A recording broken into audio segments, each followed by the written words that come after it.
काळा कोट घालून गुणरत्न सदावर्ते या पूर्ण विषयामध्ये युक्तिवाद करतील अशा प्रकारची परिस्थिती निर्माण होत आहे. पण आता लक्षात घ्या की म्हणजे की हे का होत आहे. राज्य सरकारनं आता पोलीस भरतीची 16,000 पदं जाहीर केली.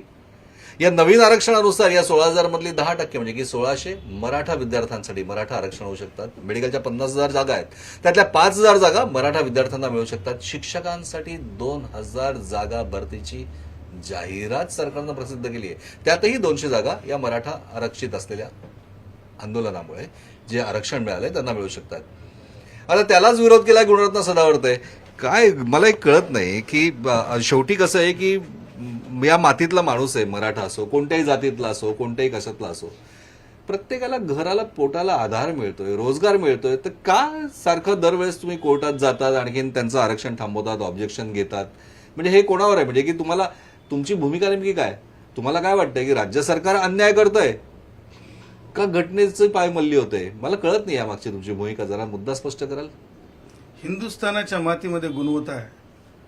हिंदुस्थानाच्या मातीमधून जात नाही नसायला पाहिजे या मताचा मी आहे. गुणवत्ता first. Talent should be protected, uplifted, guaranteed.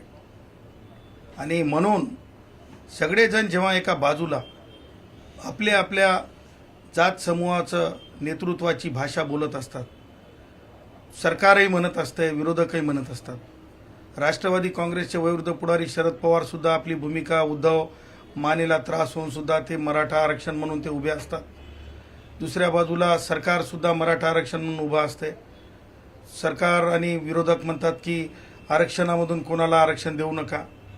परंतु सरकार दोन गोष्टी विसरून जाते की जनरल कॅटेगरीच्या सुद्धा काही भावना आहेत.